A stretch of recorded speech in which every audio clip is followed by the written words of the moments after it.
red zone offense has been terrible. They're going to go to Jackson Dart, Mhm. try to invigorate some life in their offense. It could be very similar for the Browns in that point because offense is sputtering a lot, getting in the red zone. Not necessarily struggling to score in the red zone, but it's difficult to move the ball in the red zone and put up points. I mean, so we'll see. I wouldn't be surprised if that happens.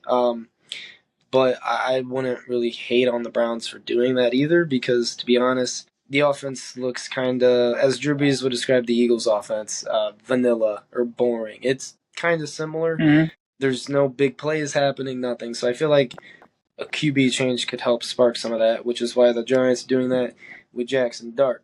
And yes, Browns defense will be tired if the Lions just go band for band every single possession with them and the offense does nothing. First of all, me and you are probably two of the biggest Jalen Hurts agenda pushers out there. You're an Eagles fan. I just think Jalen Hurts is a good quarterback. I think he is heavily underrated. I hate the discourse around him.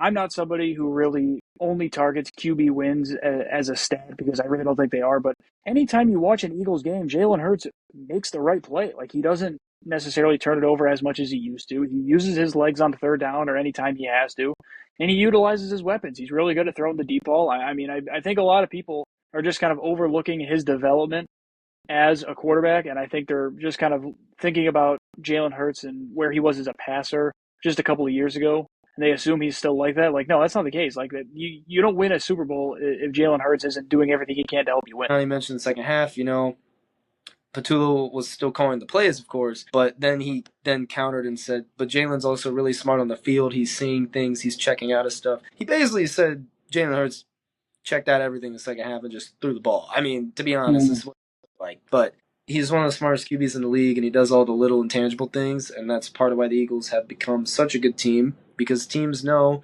they can't necessarily just win basing that off of Jalen Hurts' arm anymore. He can actually beat you throwing the football if he has to, and he just did last week. It's kind of interesting that you brought up Tom Brady because as you were talking, I was literally sitting here thinking to myself that I was going to make that point. I know it's weird to compare the two because Tom Brady has accomplished so much, and they really are different styles of players. But what is the reason everybody thinks Tom Brady's the GOAT? Because he won, and he won by making the right play when he needed most. That's why we love Mahomes. He makes the right play when it's needed most.